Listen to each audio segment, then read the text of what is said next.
Capítulo 1. Había una fiesta de cartas en casa de Narumov, teniente de la Guardia de Caballería. Una larga noche de invierno había pasado inadvertida, y eran las 5 de la mañana cuando se sirvió la cena. Los vencedores se sentaron a la mesa con excelente apetito. Los perdedores dejaron que sus platos permanecieran vacíos ante ellos. Poco a poco, sin embargo, con la ayuda del champán, la conversación se animó y fue compartida por todos. ¿Cómo te ha ido esta noche, Surin?, dijo el anfitrión a uno de sus amigos. Oh, perdí, como siempre. La verdad es que no tengo suerte. Juego mirándole. Ya sabes que me mantengo tranquilo. Nada me mueve. Nunca cambio mi juego, y sin embargo siempre pierdo. ¿Quieres decir que en toda la velada no volviste ni una sola vez al rojo? Tu firmeza de carácter me sorprende. ¿Qué piensa usted de Herman?, dijo uno de los presentes, señalando a un joven oficial de ingenieros. Ese tipo no ha hecho una apuesta ni ha tocado una carta en su vida, y sin embargo nos mira jugar hasta las 5 de la mañana. Me interesa, dijo Herman.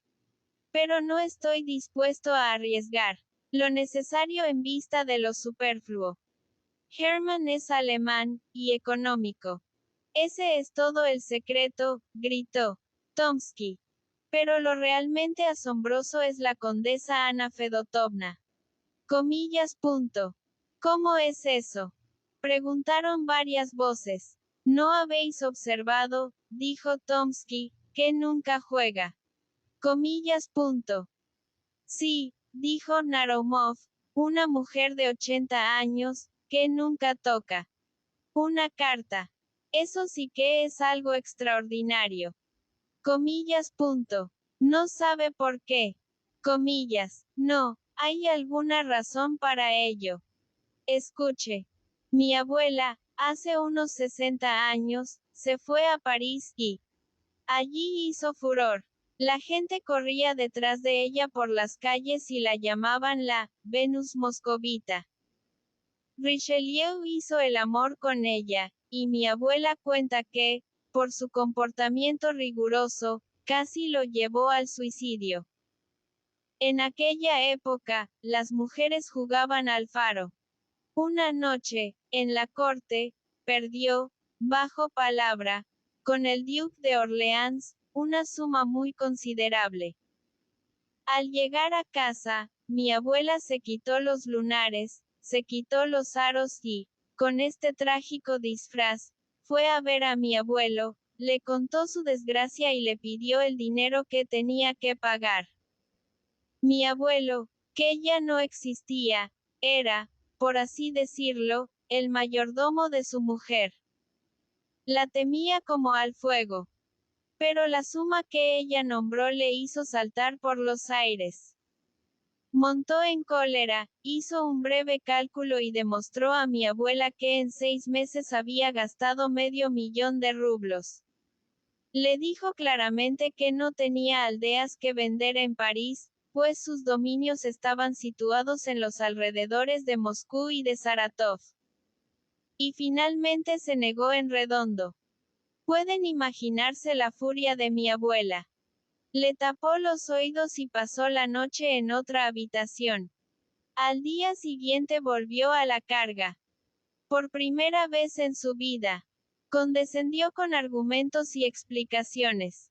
En vano intentó demostrar a su marido que había deudas, y que no podía tratar a un príncipe de sangre como a su cochero.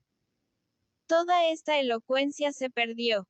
Mi abuelo era inflexible. Mi abuela no sabía a quién recurrir.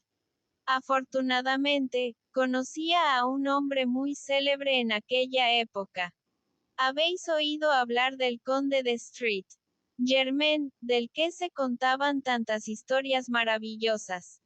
Sabéis que pasaba por una especie de judío errante, y que se decía que poseía un elixir de vida y la piedra filosofal.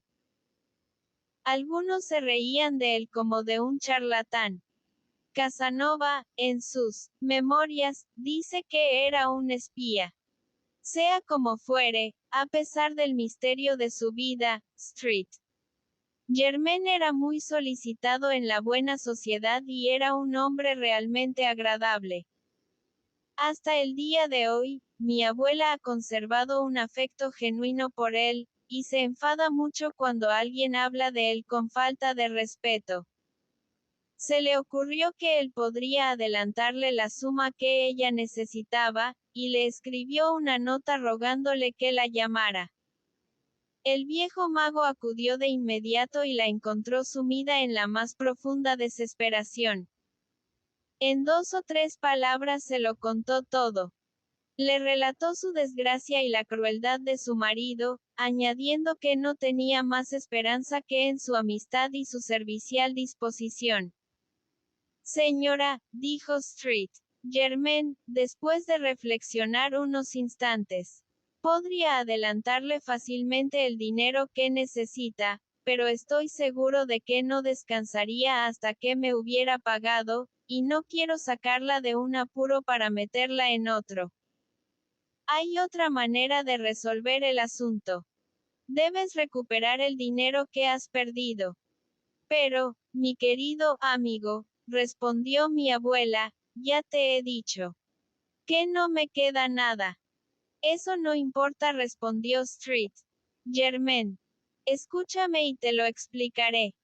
Entonces le comunicó un secreto que cualquiera de ustedes, estoy seguro, daría mucho por poseer. Todos los jóvenes oficiales prestaron toda su atención. Tomsky se detuvo para encender su pipa turca, tragó una bocanada de humo y prosiguió. Aquella misma tarde mi abuela fue a Versalles a jugar a la mesa de la reina. El duque de Orleans ocupaba la banca. Mi abuela inventó una pequeña historia a modo de excusa por no haber pagado su deuda, y luego se sentó a la mesa y empezó a apostar. Cogió 3 cartas. Ganó con la primera, dobló la apuesta con la segunda y volvió a ganar, dobló la apuesta con la tercera y siguió ganando. Mera suerte, dijo uno de los jóvenes oficiales. ¡Qué historia!, gritó Herman. Estaban marcadas las cartas, dijo un tercero. No lo creo, contestó Tomsky con gravedad. ¿Y quieres decir, exclamó Narumov, que tienes una abuela que sabe los nombres de 3 cartas ganadoras, y nunca se los has hecho decir? Comillas. Eso es lo peor de todo, respondió Tomsky. Tenía 3 hijos, uno de los cuales era mi padre. Los 3 eran jugadores empedernidos, y ninguno de ellos fue capaz de sonsacarle su secreto, a pesar de que hubiera sido una inmensa ventaja para ellos, y también para mí. Escucha lo que me contó mi tío, el conde Ivan Ilich, y me lo dijo bajo palabra de honor. Chaplinsky, el que recuerdas que murió en la pobreza después de devorar millones, perdió un día, cuando era joven, ante Zorich unos 300.000 rublos. Estaba desesperado. Mi abuela, que no tenía piedad de las extravagancias de los jóvenes, hizo una excepción no sé por qué en favor de Chaplinsky. Le dio 3 cartas, diciéndole que las jugara una tras otra, y exigiéndole al mismo tiempo su palabra de honor de que nunca más tocaría una carta mientras viviera. Chaplinsky fue a ver a Zorich y le pidió venganza. A la primera carta apostó 50.000 rublos. Ganó, dobló la apuesta y volvió a ganar. Continuando con su sistema, acabó ganando más de lo que había perdido. Pero si son las 6. Ya es hora de irse a la cama. Cada uno vació su vaso y la fiesta se disolvió. Capítulo 2. La anciana condesa Ana Fedotovna estaba en su camerino, sentada ante su espejo. 3 doncellas la acompañaban. Una sostenía su bote de colorete, otra una caja de alfileres negros, la tercera un enorme gorro de encaje, con cintas flameantes. La condesa ya no tenía la menor pretensión de belleza, pero conservaba todos los hábitos de su juventud. Vestía al estilo de 50 años antes, y dedicaba a su aseo tanto tiempo y atención como una belleza a la moda del siglo pasado. Su compañera estaba trabajando en un marco en un rincón de la ventana. Buenos días, abuela, dijo el joven oficial al entrar en el vestidor. Buenos días, mademoiselle Lise. Abuela, he venido a pedirle un favor.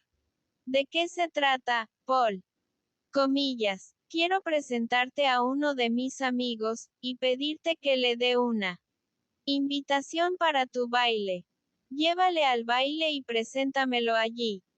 Fuiste ayer a casa de la princesa. Comillas. Por supuesto. Fue una delicia. Bailamos hasta las 5 de la mañana. Mademoiselle Eletsky estuvo encantadora. Mi querido sobrino, realmente no eres difícil de complacer. En cuanto a la belleza, deberías haber visto a su abuela, la princesa Daria Petrovna. Pero debe ser muy vieja, la princesa Daria Petrovna. Comillas. ¿Cómo que vieja? Exclamó Tomsky irreflexivamente. Murió hace 7 años. La joven que hacía de acompañante levantó la cabeza e hizo una señal al oficial, que entonces recordó que era cosa entendida ocultar a la princesa la muerte de cualquiera de sus contemporáneos. Se mordió los labios. La condesa, sin embargo, no se inquietó en absoluto al enterarse de que su viejo amigo ya no estaba en este mundo. Muerta, dijo, y yo sin saberlo. Fuimos damas de honor el mismo año, y cuando nos presentaron, la emperatriz, y la vieja condesa relató por 100ª vez una anécdota de sus días de juventud. Paul dijo al terminar su relato, ayúdame a levantarme. Lisabeta, ¿dónde está mi tabaquera? Comillas. Punto. Y, seguida por las 3 criadas, se fue detrás de un gran biombo a terminar su aseo. Tomsky se quedó a solas con su acompañante. ¿Quién es el caballero que desea presentar a Madame? Preguntó Lisabeta. Narumov. ¿Lo conoce? Comillas. No. Está en el ejército. Comillas. Sí. En los ingenieros. Comillas. No. En la guardia de caballería. ¿Por qué cree que está en los ingenieros? Comillas. La joven sonrió, pero no respondió. Paul, gritó la condesa desde detrás del biombo, envíame una novela nueva. No importa cómo. Solo procura que no sea del estilo actual. ¿Qué estilo le gustaría, abuela? Comillas. Una novela en la que el héroe no estrangule ni a su padre ni a su madre, y en la que nadie se ahogue. Nada me asusta tanto como la idea de ahogarme. Pero ¿cómo es posible encontrarle un libro así? ¿Lo quieres en ruso? Comillas. Hay novelas en ruso. Sin embargo, envíame algo. No lo olvidarás. Comillas. No lo olvidaré, abuela. Tengo mucha prisa. Adiós, Lisabeta. ¿Qué te hizo pensar que Narumov estaba en ingenieros? Y Tomsky se marchó. Lisabeta, que se había quedado sola, sacó su bordado y se sentó junto a la ventana. Inmediatamente después, en la calle, en la esquina de una casa vecina, apareció un joven oficial. Al verlo, la compañera se sonrojó hasta las orejas. Bajó la cabeza y casi la ocultó en el lienzo. En ese momento regresó la condesa, completamente vestida. Lisabeta, dijo, que suban los caballos. Saldremos a dar una vuelta. Lisabeta se levantó de la silla y empezó a arreglar su bordado. Bueno, mi querida niña, estás sorda. Ve y diles que suban los caballos enseguida. Ya voy, respondió la joven, mientras salía a la antecámara. Entró entonces un criado que traía unos libros de parte del príncipe Paul Alexandrovich. Le estoy muy agradecida. Lisabeta. Lisabeta. ¿Dónde se ha metido? Comillas. Iba a vestirme. Tenemos tiempo de sobra, querida. Siéntate, coge el primer volumen y léeme. La compañera cogió el libro y leyó unas líneas. Más alto, dijo la condesa. ¿Qué te pasa? ¿Estás resfriado? Espera un momento, tráeme ese taburete. Un poco más cerca. Eso servirá. Lisabeta leyó 2 páginas del libro. Tira ese estúpido libro, dijo la condesa. ¡Qué tontería! Devuélveselo al príncipe Pablo, y dile que le estoy muy agradecida. Y el carruaje, nunca llega. Comillas. Punto. Aquí está, respondió Lisabeta, acercándose a la ventana. Y ahora no estás vestida. ¿Por qué siempre me haces esperar? Es intolerable. Lisabeta corrió a su habitación. Apenas llevaba allí 2 minutos, cuando la condesa llamó con todas sus fuerzas. Sus criadas entraron corriendo por una puerta y su ayuda de cámara por la otra. Parece que no me oís cuando llamo, gritó. Ve y dile a Lisabeta, que la estoy esperando.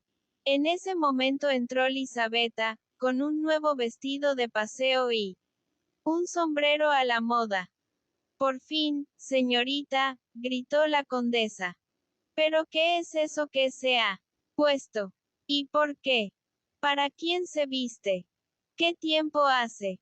Bastante tormentoso, creo. No, excelencia, dijo el ayuda de cámara, hace un tiempo estupendo. ¿Qué sabes de eso? Abre el ventilador. Justo lo que te dije. Un viento espantoso, y tan helado como puede ser. Desengancha los caballos. Lisabeta, hija mía, no saldremos hoy. Apenas valía la pena vestirse tanto. ¡Qué existencia! Se dijo la compañera. Lisbeta Ivanovna era, en efecto, una criatura de lo más infeliz. El pan del forastero es amargo, dice Dante, y su escalera difícil de subir. Pero, ¿quién puede contar los tormentos de una pobre compañerita unida a una anciana de calidad? La condesa tenía todos los caprichos de una mujer mimada por el mundo. Era avara y egoísta, y pensaba tanto más en sí misma cuanto que había dejado de desempeñar un papel activo en la sociedad. Nunca se perdía un baile, y vestía y pintaba al estilo de una época pasada. Permanecía en un rincón del salón, donde parecía haber sido colocada expresamente para servir de espantapájaros. Al entrar, todo el mundo se dirigía a ella y le hacía una pequeña reverencia, pero una vez terminada esta ceremonia, nadie le dirigía la palabra. Recibía a toda la ciudad en su casa, observando la más estricta etiqueta y sin dejar de dar a cada cual su nombre. Sus innumerables sirvientes, cada vez más pálidos y gordos en la antecámara, hacían absolutamente lo que querían, de modo que la casa era saqueada como si su dueña estuviera realmente muerta. Lisabeta pasó su vida en continua tortura. Si preparaba té, le reprochaban que había desperdiciado el azúcar. Si leía una novela a la condesa, la hacían responsable de todos los absurdos del autor. Si salía con la noble dama a pasear o a conducir, era ella la culpable si hacía mal tiempo o el pavimento estaba embarrado. Su salario, más que modesto, nunca se pagaba puntualmente, y se esperaba de ella que vistiera, como todo el mundo. Es decir, como muy poca gente. Cuando entró en sociedad, su posición era triste. Todo el mundo la conocía, pero nadie le prestaba atención. A veces bailaba en un baile, pero solo cuando le pedían un vis a vis. Las mujeres se le acercaban, la cogían del brazo y la sacaban de la sala si había que arreglarles el vestido. Tenía su parte de amor propio y sentía profundamente la miseria de su posición. Esperaba con impaciencia que un libertador rompiera su cadena. Pero los jóvenes, prudentes en medio de su afectado vértigo, se cuidaban de no honrarla con sus atenciones. Aunque Elisabetta Ivanovna era 100 veces más bonita que las desvergonzadas o estúpidas muchachas a las que rodeaban con sus homenajes.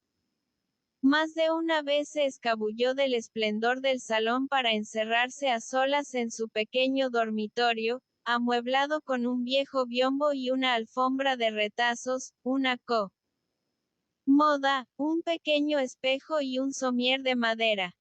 Allí derramaba lágrimas a sus anchas, a la luz de una vela de cebo en un candelabro de hojalata. Una mañana fueron 2 días después de la fiesta de Narumov, y una semana antes de la escena que acabamos de esbozar. Elisabetta estaba sentada bordando ante la ventana, cuando, mirando despreocupadamente hacia la calle, vio a un oficial, con uniforme de ingenieros, inmóvil y con los ojos fijos en ella. Bajó la cabeza y se dedicó a su trabajo con más atención que nunca.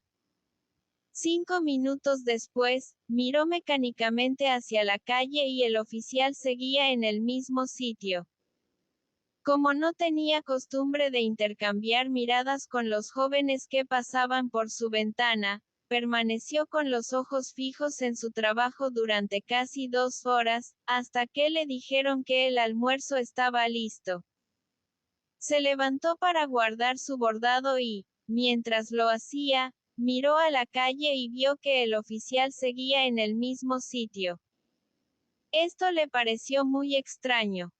Después de comer se asomó a la ventana con cierta emoción, pero el oficial de ingenieros ya no estaba en la calle. No pensó más en él. Pero 2 días después, justo cuando subía al carruaje con la condesa, lo vio de nuevo, de pie ante la puerta. Tenía la cara medio oculta por el cuello de piel, pero sus ojos negros brillaban bajo el casco. Elisabetta tuvo miedo, sin saber por qué, y tembló al sentarse en el carruaje.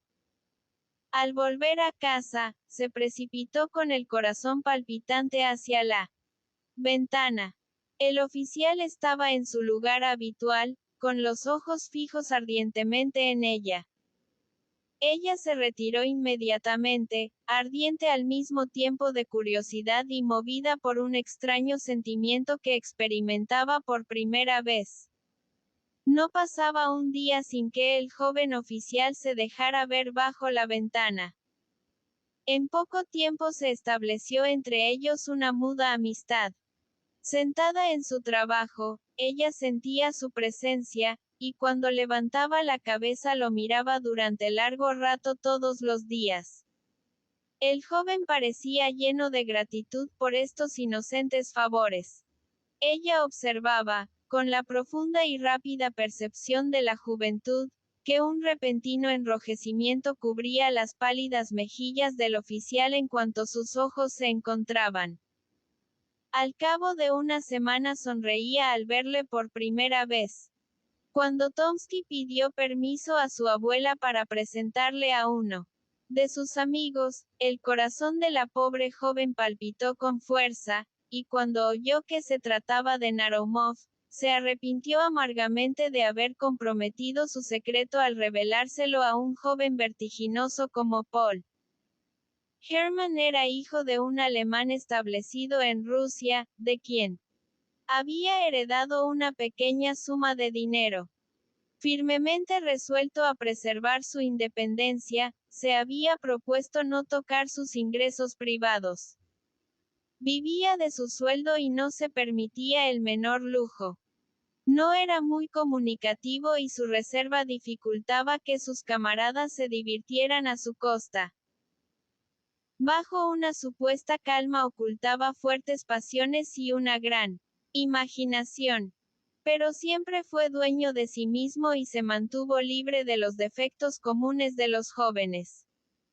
Así, jugador por temperamento, nunca tocaba una carta, pues sentía, como él mismo decía, que su posición no le permitía arriesgar lo necesario en vista de lo superfluo. Sin embargo, pasaba noches enteras ante una mesa de juego, observando con febril ansiedad los rápidos cambios de la partida. La anécdota de las 3 cartas del Conde Street. Germain había golpeado su imaginación, y no hizo más que pensar en ella toda aquella noche. Si se dijo al día siguiente, mientras paseaba por las calles de San Petersburgo, si ella me contara su secreto, si me diera el nombre de las 3 cartas ganadoras. Debo presentarme ante ella, para cortejarla y ganarme su confianza. Sí, y tiene 87 años. Tal vez muera esta semana o mañana. Pero después de todo, hay una palabra de verdad en la historia. No. Economía, templanza, trabajo, esas son mis 3 cartas ganadoras. Con ellas puedo duplicar mi capital, multiplicarlo por 10. Solo ellas pueden asegurar mi independencia y prosperidad. Soñando de este modo mientras caminaba, su atención fue atraída por una casa construida en un estilo arquitectónico anticuado. La calle estaba llena de carruajes, que pasaban uno a uno ante la vieja casa, ahora brillantemente iluminada. A medida que la gente bajaba de los carruajes, Hermann veía ahora los piececitos de una joven, ahora la bota militar de un general. Luego venía una media con reloj. Luego, de nuevo, un zapato diplomático. Capas y abrigos forrados de piel pasaron en procesión ante un gigantesco portero. Hermann se detuvo. ¿Quién vive aquí?, dijo a un vigilante en su palco. La condesa Ana Fedotovna. Era la abuela de Tomsky. Hermann se puso en marcha. La historia de las 3 cartas acudió una vez más a su imaginación. Caminó de un lado a otro ante la casa, pensando en la mujer a quien pertenecía, en su riqueza y su misterioso poder. Por fin regresó a su guarida. Pero durante algún tiempo no pudo conciliar el sueño. Y cuando por fin lo alcanzó, vio, danzando ante sus ojos, naipes, una mesa verde y montones de rublos y billetes. Se vio a sí mismo doblando apuesta tras apuesta, ganando siempre, y luego llenándose los bolsillos con montones de monedas y llenando su libreta de bolsillo con innumerables billetes. Cuando despertó, suspiró al comprobar que sus tesoros no eran más que creaciones de una fantasía desordenada. Y, para alejar de sí tales pensamientos, salió a dar un paseo. Pero no había ido muy lejos cuando se encontró de nuevo ante la casa de la condesa. Parecía haber sido atraído por una fuerza irresistible. Se detuvo y miró hacia las ventanas. Allí vio la cabeza de una muchacha de hermosos cabellos negros, inclinada graciosamente sobre un libro o un bastidor de bordado. Levantó la cabeza y vio una tez fresca y unos ojos negros. Ese momento decidió su destino. Capítulo 3. Lisabetta estaba quitándose el chal y el bonete cuando la condesa la mandó llamar. Había hecho subir de nuevo los caballos. Mientras dos lacayos ayudaban a la anciana a subir al carruaje, Lisabeta vio al joven oficial a su lado. Sintió que la cogía de la mano, perdió la cabeza, y descubrió, cuando el joven oficial se hubo alejado, que le había dejado un papel entre los dedos. Se apresuró a esconderlo en el guante. Durante todo el trayecto no vio ni oyó nada. Cuando iban juntos, en el coche, la condesa tenía la costumbre de interrogar continuamente a Lisabeta. ¿Quién es ese hombre que nos ha saludado? ¿Cómo se llama este puente? ¿Qué hay escrito en ese cartel? Comillas. Lisabeta daba ahora las respuestas más absurdas, por lo que era regañada por la condesa. ¿Qué te pasa, hija mía? Le preguntó. ¿En qué piensas? ¿O es que no me oyes? Hablo con suficiente claridad, sin embargo, y todavía no he perdido la cabeza, ¿verdad? Comillas. Lisabeta no escuchaba. Cuando regresó a la casa, corrió a su habitación, cerró la puerta y sacó el trozo de papel de su guante. No estaba sellado, por lo que era imposible no leerlo. La carta contenía protestas de amor. Era tierna, respetuosa, y estaba traducida palabra por palabra de una novela alemana. Pero Lisabeta no leía alemán y estaba encantada. Sin embargo, se sintió muy avergonzada. Por primera vez en su vida tenía un secreto. Mantener correspondencia con un joven. La idea de tal cosa la asustaba. Qué imprudente había sido. Se lo había reprochado, pero ahora no sabía qué hacer. Dejar de hacer su trabajo en la ventana y, con persistente frialdad, tratar de disgustar al joven oficial. Devolverle la carta. Responderle de manera firme y decidida. ¿Qué línea de conducta debía seguir? No tenía ningún amigo, nadie que la aconsejara. Al final decidió enviar una respuesta. Se sentó a su mesita, cogió papel y pluma y se puso a pensar. Más de una vez escribió una frase y luego rompió el papel. Lo que había escrito le parecía demasiado rígido, o bien le faltaban reservas. Por fin, después de muchos problemas, consiguió componer unas pocas líneas que parecían responder al caso.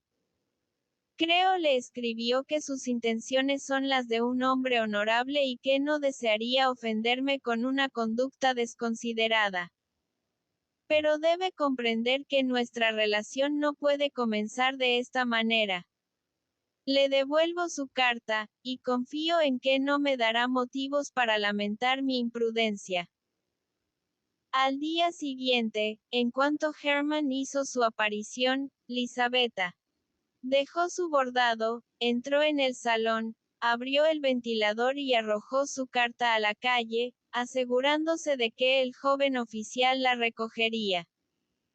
Hermann, en efecto, la vio enseguida y, recogiéndola, entró en una confitería para leerla.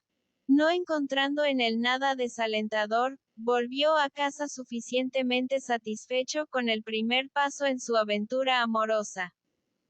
Algunos días después, una joven de ojos vivaces llamó para ver a la señorita Lisabeta, en nombre de un sombrerero. Lisabeta se preguntó qué podría querer, y sospechó, al recibirla, alguna intención secreta. Sin embargo, se sorprendió mucho cuando reconoció en la carta que le entregaban la letra de Hermann. Se equivoca usted, le dijo, esta carta no es para mí. Le ruego me disculpe, dijo el sombrerero, con una leve sonrisa. Tenga la amabilidad de leerla. Lisabeta le echó un vistazo. Hermann le pedía una cita. Imposible. exclamó, alarmada tanto por la audacia de la petición como por la forma en que había sido formulada. Esta carta no es para mí, repitió. Y la rompió en 100 pedazos. Si la carta no era para ti, ¿por qué la has roto? Deberías habérmela devuelto, para que yo se la llevara a la persona a quien iba dirigida. Cierto, dijo Lisabeta, bastante desconcertada. Pero no me traigas más cartas, y dile a la persona que te dio esta que debería sonrojarse por su conducta. Herman, sin embargo, no era hombre que abandonase lo que una vez había emprendido. Cada día Lisabeta recibía una nueva carta suya, enviada ahora de una manera, ahora de otra. Ya no las traducía del alemán. Herman escribía bajo la influencia de una pasión dominante, y hablaba una lengua que era la suya. Lisabeta no podía resistir tales torrentes de elocuencia. Recibía las cartas, las guardaba y por fin las contestaba. Cada día sus respuestas eran más largas y afectuosas, hasta que por fin arrojó por la ventana una carta redactada en los siguientes términos. Esta noche hay un baile en la embajada. La condesa estará allí. Nos quedaremos hasta las 2 de la madrugada. Puede que consiga verme a solas. En cuanto la condesa salga de casa, es decir, hacia las 11, es seguro que los criados saldrán, y no quedará nadie más que el portero, que seguramente estará durmiendo en su palco. Entra en cuanto den las 11 y sube lo más rápido posible. Si encontráis a alguien en la antecámara, preguntad si la condesa está en casa, y os dirán que ha salido, y, en ese caso, debéis resignaros y marcharos. Sin embargo, lo más probable es que no encuentre a nadie. Las mujeres de la condesa están juntas en una habitación distante.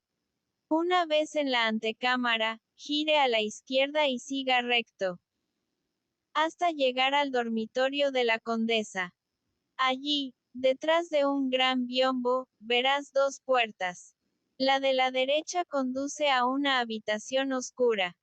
La de la izquierda conduce a un pasillo, al final del cual hay una pequeña escalera de caracol, que conduce a mi salón. Comillas. A las 10, Herman ya estaba de servicio ante la puerta de la condesa. Era una noche espantosa.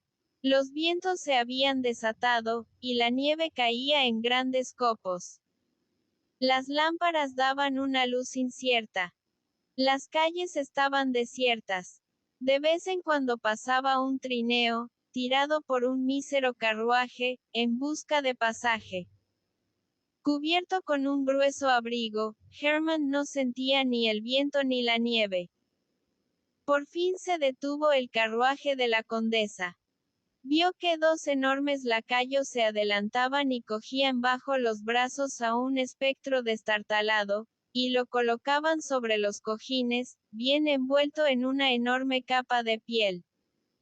Inmediatamente después, con un manto más ligero y la cabeza coronada de flores naturales, apareció Lisabeta, que saltó al interior del carruaje como un dardo. La puerta se cerró y el carruaje rodó suavemente sobre la nieve. El portero cerró la puerta de la calle, y pronto las ventanas del primer piso quedaron a oscuras. Reinó el silencio en toda la casa. Herman caminó de un lado a otro. Luego, acercándose a una lámpara, miró su reloj. Faltaban 20 minutos para las 11. Apoyado en el poste de la lámpara, con los ojos fijos en la larga aguja de su reloj, contó impaciente los minutos que aún faltaban. A las 11 en punto, Herman subió los escalones, empujó la puerta de la calle y entró en el vestíbulo, que estaba bien iluminado. El portero no estaba allí. Con paso firme y rápido subió la escalera y llegó a la antecámara. Allí, ante una lámpara, dormía un lacayo, tendido en una bata sucia y grasienta. Herman pasó rápidamente delante de él y cruzó el comedor y el salón, donde no había luz, pero la lámpara de la antecámara le ayudó a ver. Por fin llegó al dormitorio de la condesa. Ante un biombo cubierto de antiguos iconos, imágenes sagradas, ardía una lámpara dorada. Sillones dorados, sofás de colores desvaídos, amueblados con mullidos cojines, estaban dispuestos simétricamente a lo largo de las paredes, colgadas de seda china. Vio dos grandes retratos pintados por Madame Lebrun. Uno de ellos representaba a un hombre de 40 años, corpulento, vestido con un abrigo verde claro, con una decoración en el pecho. El segundo retrato era el de una joven elegante, de nariz aguileña, cabello empolvado recogido en las sienes y una rosa sobre la oreja. Por todas partes se veían pastores y pastoras en porcelana de Dresde, con jarrones de todas formas, relojes de Leroy, cestas de trabajo, abanicos y todos los 1000 juguetes para uso de las damas de moda, descubiertos en el siglo pasado, en la época de los globos de Montgolfier y del magnetismo animal de Mesmer. Herman pasó detrás del biombo, que ocultaba un pequeño somier de hierro. Vio las dos puertas. La de la derecha daba al cuarto oscuro, la de la izquierda al pasillo. Abrió esta última, vio la escalera que conducía a la salita de la pobre compañerita, y luego, cerrando esta puerta, entró en el cuarto oscuro. El tiempo pasó lentamente. Todo estaba tranquilo en la casa. El reloj del salón dio la medianoche y de nuevo se hizo el silencio. Herman estaba de pie, apoyado en la estufa, en la que no había fuego. Estaba tranquilo. Pero su corazón latía con rápidas pulsaciones, como el de un hombre decidido a afrontar todos los peligros que pueda tener que afrontar, porque los sabe inevitables. Oyó la una, luego las dos, y poco después el lejano rodar de un carruaje. Ahora, a pesar suyo, experimentó cierta emoción. El carruaje se acercó rápidamente y se detuvo. Al instante se oyó un gran ruido de criados corriendo por las escaleras y una confusión de voces. De pronto se iluminaron todas las habitaciones, y las 3 anticuadas criadas de la condesa entraron enseguida en el dormitorio. Por fin apareció la condesa en persona. La momia andante se hundió en un gran sillón Voltaire. Herman miró por la rendija de la puerta. Vio a Elisabetta pasar cerca de él, y oyó su paso apresurado al subir la pequeña escalera de caracol. Por un momento sintió algo parecido al remordimiento. Pero pronto se le pasó, y su corazón volvió a ser de piedra. La condesa empezó a desnudarse ante un espejo.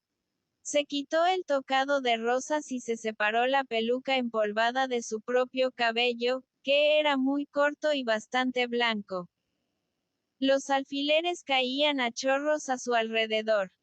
Por fin se puso la bata y el gorro de dormir, y con este traje, más adecuado a su edad, estaba menos horrible que antes.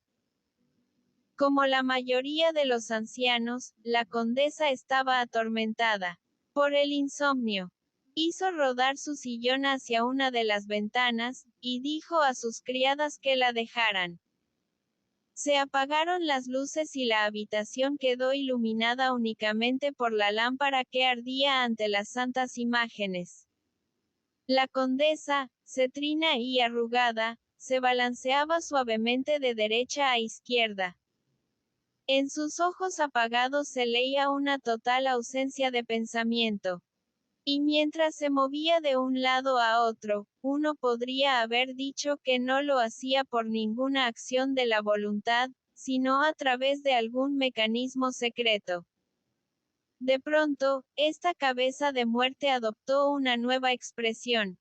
Los labios dejaron de temblar y los ojos cobraron vida.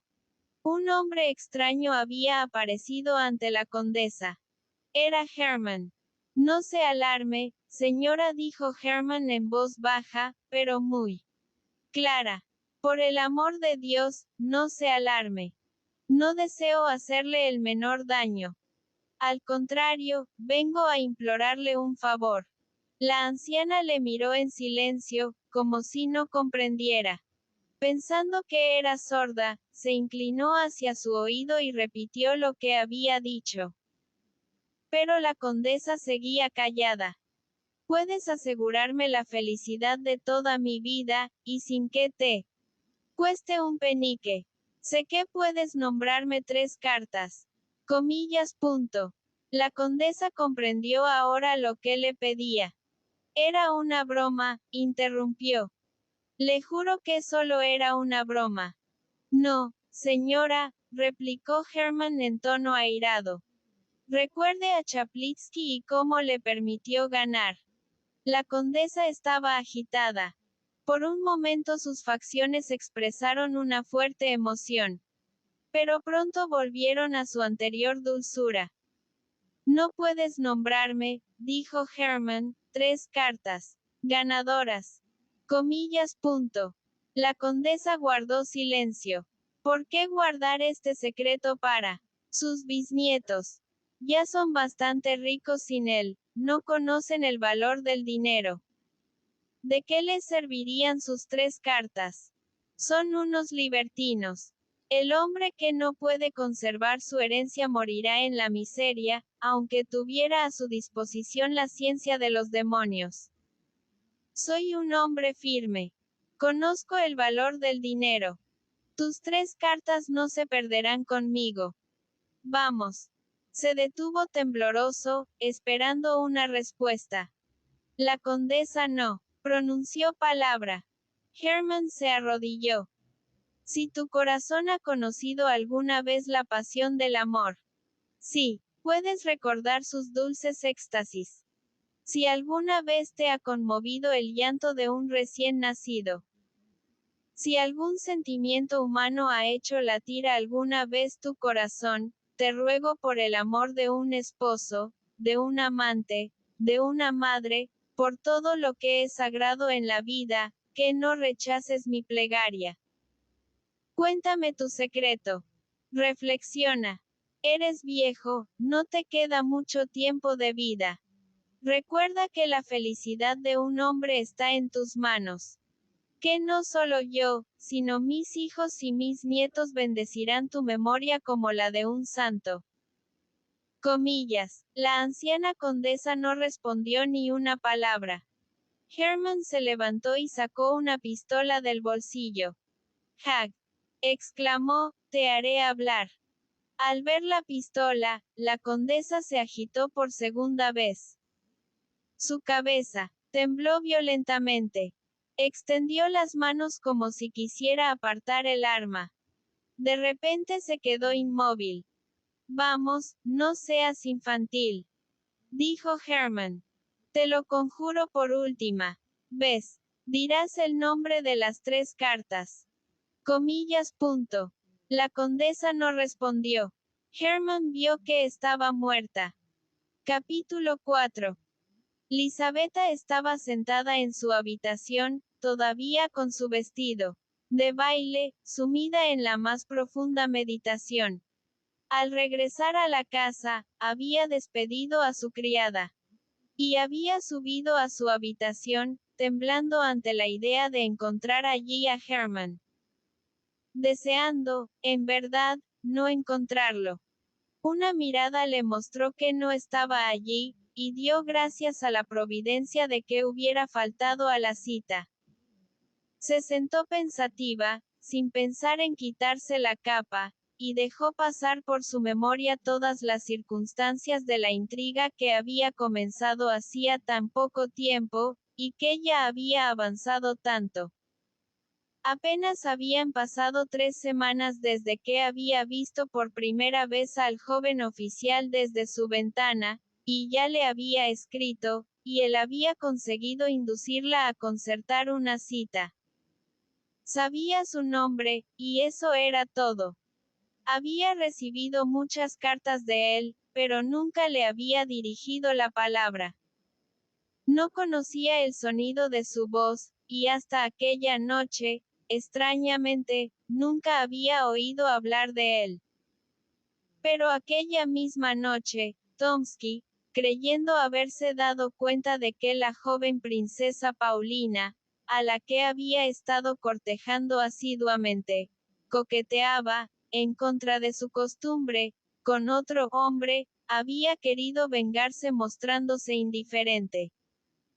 Con este noble objeto había invitado a Elisabetta a tomar parte en una interminable mazurca.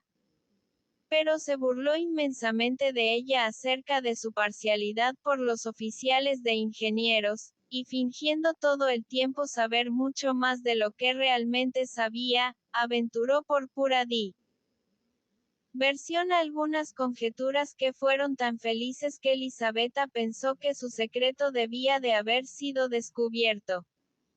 Pero, ¿quién te cuenta todo esto? Dijo con una sonrisa. Un amigo del mismísimo oficial que tú conoces, un hombre de lo más original. ¿Y quién es ese hombre tan original? Comillas. Se llama Herman. Ella no contestó nada, pero sus manos y pies parecían de hielo. Herman es un héroe romántico, continuó Tomsky. Tiene el perfil de Napoleón y el alma de Mefistófeles. Creo que tiene al menos 3 crímenes en su conciencia. Pero qué pálido estás. Comillas. Me duele mucho la cabeza. Pero, ¿qué le ha dicho ese señor? Herman. No se llama así. Comillas. Herman está muy disgustado con su amigo, con el oficial de ingenieros que te ha conocido. Dice que en su lugar se comportaría de manera muy diferente. Pero estoy seguro de que el propio Herman tiene planes para usted. Al menos, parece escuchar con notable interés todo lo que su amigo le cuenta de usted. Comillas. ¿Y dónde me ha visto? Comillas. Tal vez en la iglesia, tal vez en la calle.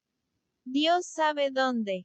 En este momento 3 damas se adelantaron según la costumbre de la mazurca, y pidieron a Tomsky que eligiera entre el olvido y el arrepentimiento. Comillas, y la conversación que tan penosamente había excitado la curiosidad de Elisabetta llegó a su fin. La dama que, en virtud de las infidelidades permitidas por la mazurca, acababa de ser elegida por Tomsky, era la princesa Paulina. Durante las rápidas evoluciones que la figura les obligaba a hacer, hubo entre ellos una gran explicación, hasta que por fin él la condujo a una silla, y volvió con su pareja. Pero Tomsky ya no podía pensar ni en Herman ni en Elisabetta, intentó en vano reanudar la conversación. Pero la mazurca estaba llegando a su fin, e inmediatamente después la vieja condesa se levantó para marcharse. Las misteriosas frases de Tomsky no eran más que las habituales, pero grulladas de la mazurca, pero habían causado una profunda impresión en el corazón de la pobre compañerita.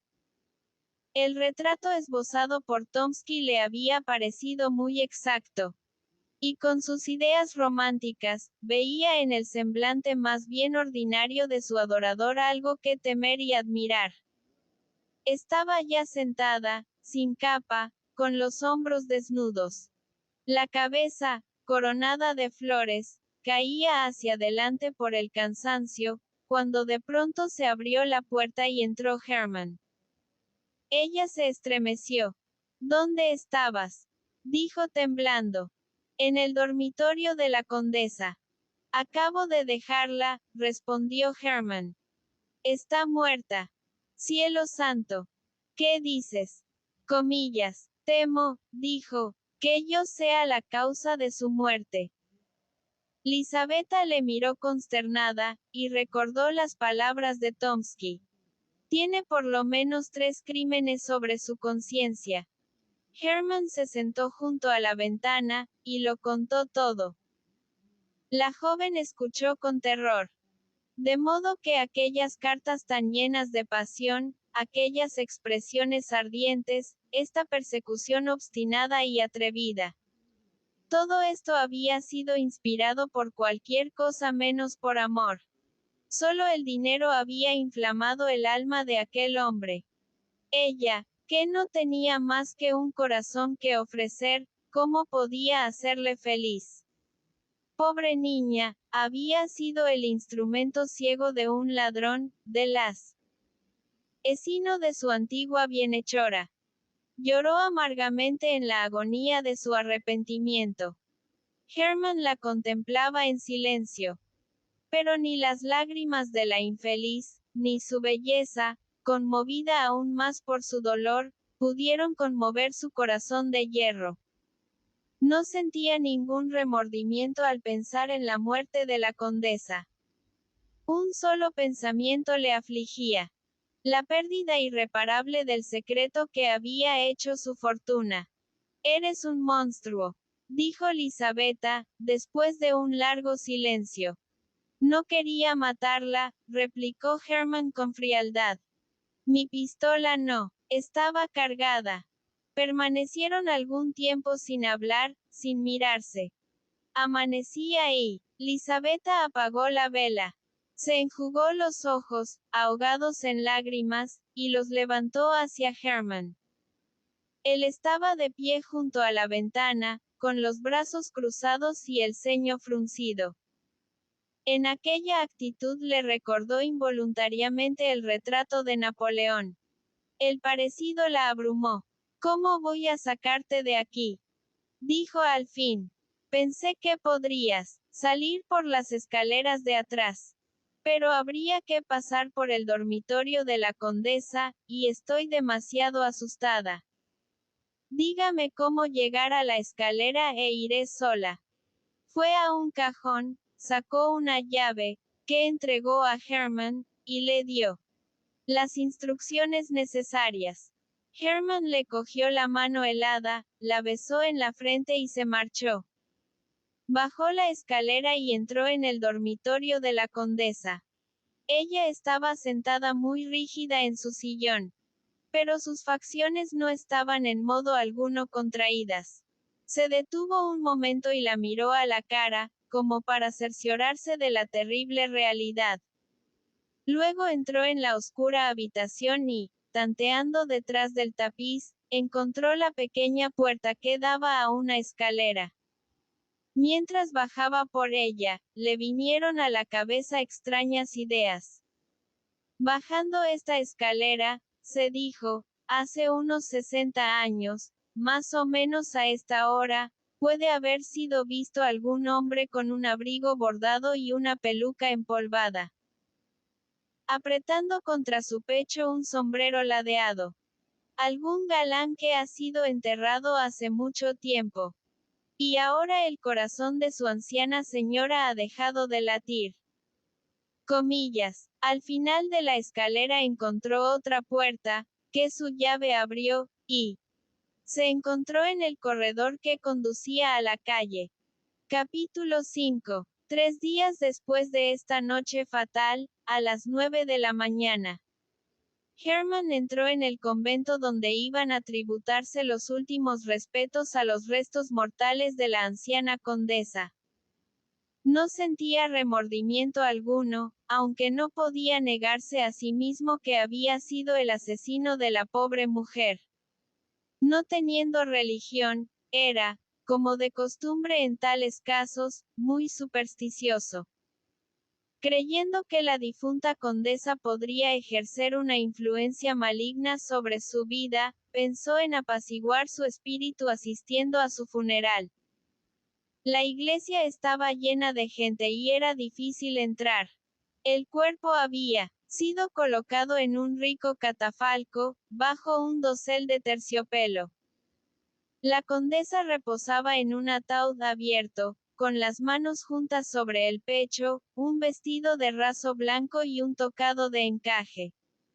Alrededor del catafalco estaba reunida la familia, los sirvientes con caftanes negros con un nudo de cintas en el hombro, exhibiendo los colores del escudo de armas de la condesa.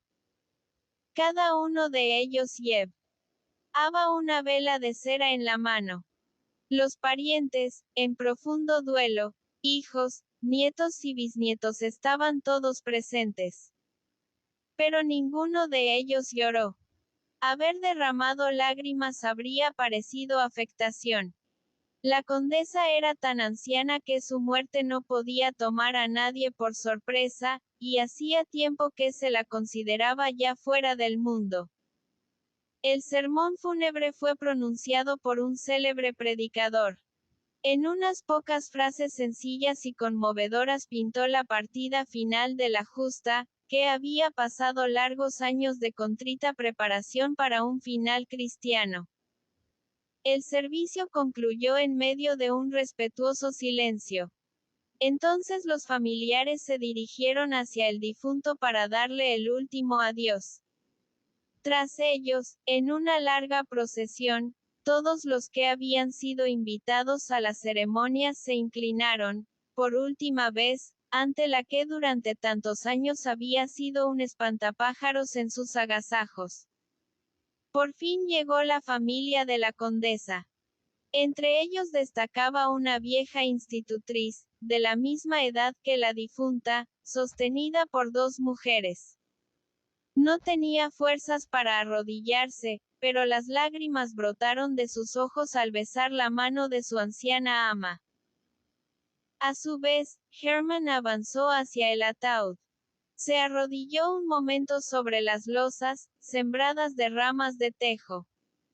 Luego se levantó, pálido como la muerte, y subió los peldaños del catafalco.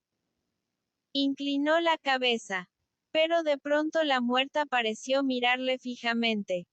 Y con una mirada burlona abrió y cerró un ojo. Hermann, con un movimiento brusco, se sobresaltó y cayó de espaldas. Varias personas se precipitaron hacia él. En el mismo momento, cerca de la puerta de la iglesia, Lisabeta se desmayó. Durante todo el día, Hermann sufrió una extraña indisposición. En un restaurante tranquilo, donde tomaba sus comidas, bebió, en contra de su costumbre, una gran cantidad de vino, con el objeto de embrutecerse. Pero el vino no tuvo otro efecto que excitar su imaginación y dar nueva actividad a las ideas que le preocupaban. Volvió a casa más temprano que de costumbre, se acostó en la cama con la ropa puesta y cayó en un sueño plomizo. Cuando despertó era de noche, y la habitación estaba iluminada por los rayos de la luna. Miró el reloj. Eran las 3 menos cuarto. No podía dormir más.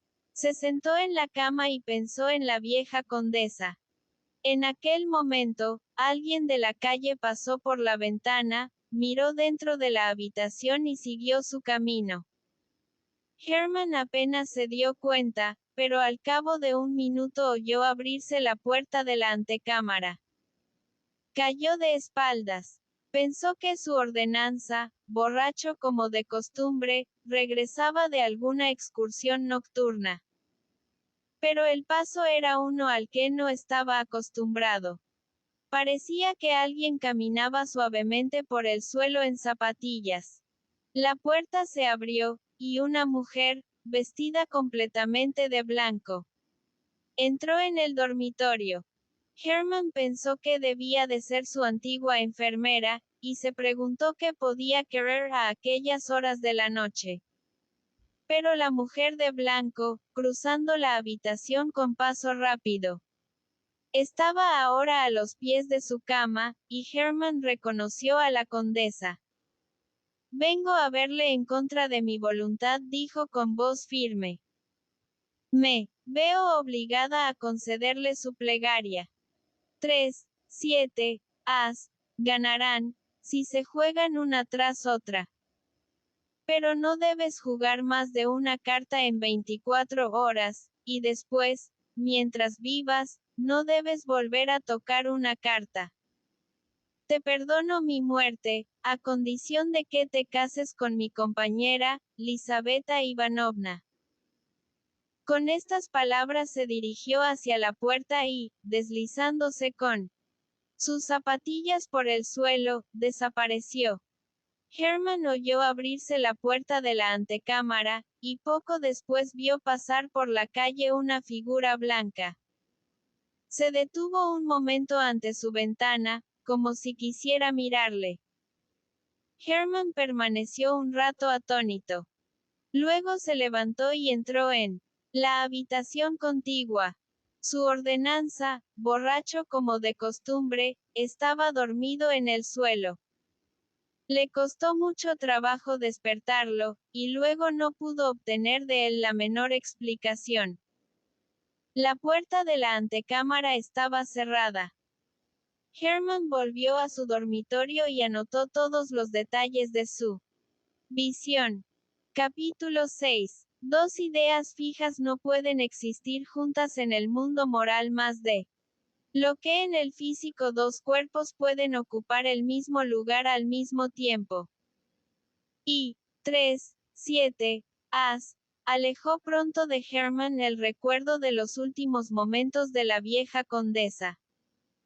3, 7, as, estaban ahora en su cabeza, excluyendo todo lo demás. Le seguían en sueños y se le aparecían bajo formas extrañas. Los 3 parecían extenderse ante él como magnolias, los 7 adoptaban la forma de puertas góticas y los haces se convertían en arañas gigantescas. Sus pensamientos se concentraron en un solo punto.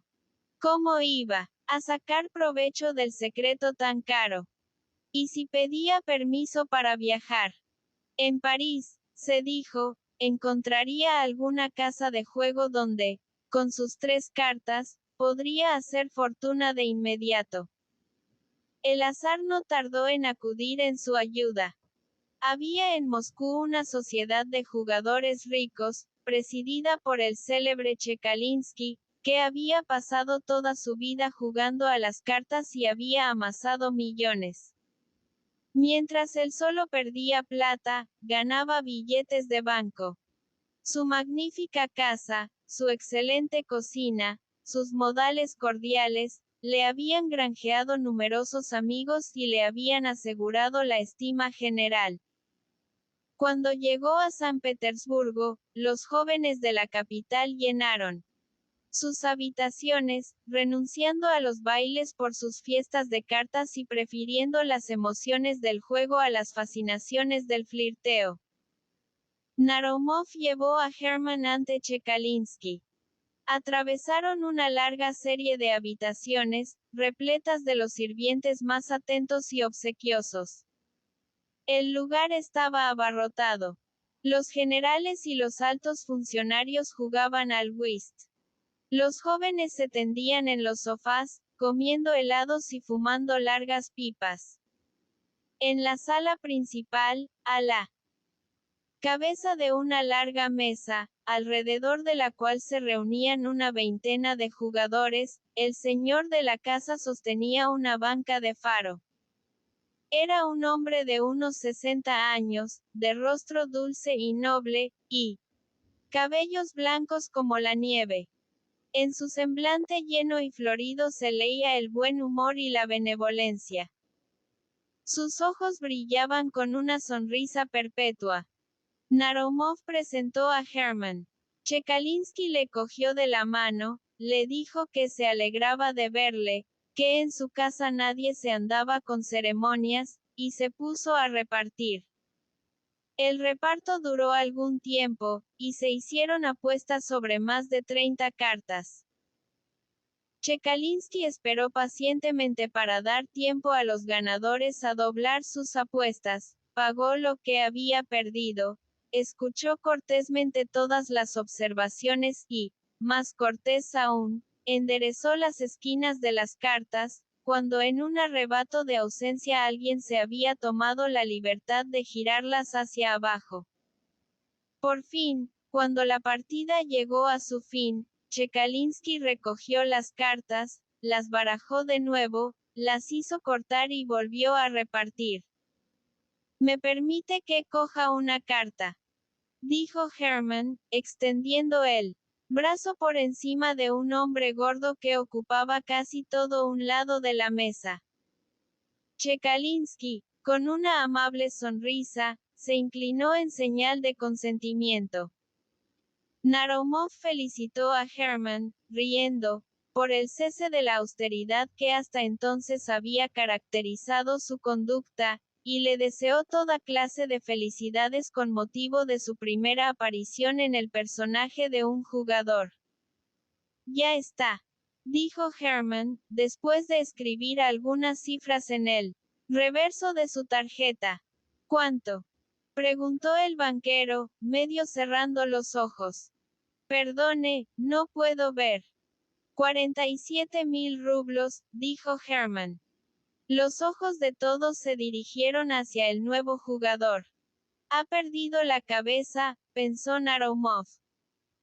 «Permítame señalarle», dijo Chekalinsky, con su eterna sonrisa, «que está usted jugando bastante alto. Nunca ponemos aquí, como primera apuesta, más de 175 rublos. Comillas. Muy bien», dijo Hermann. «¿Pero acepta usted mi apuesta o no? Comillas. Punto». Chekalinsky hizo una reverencia en señal de aceptación. «Solo quiero indicarle», dijo, «que, aunque estoy perfectamente seguro de mis amigos, solo puedo jugar contra dinero fácil. Estoy completamente convencido de que su palabra vale tanto como el oro. Pero para mantener las reglas del juego y facilitar los cálculos, le agradecería que pusiera el dinero en su tarjeta». Comillas. Hermann sacó un billete de su bolsillo y se lo entregó a Chekalinsky, quien, tras examinarlo con la mirada, lo colocó sobre la carta de Hermann. Entonces empezó a repartir. A la derecha salió un 10 y a la izquierda un 3. «Yo gano», dijo Hermann mostrando el 3. Un murmullo de asombro recorrió la asamblea.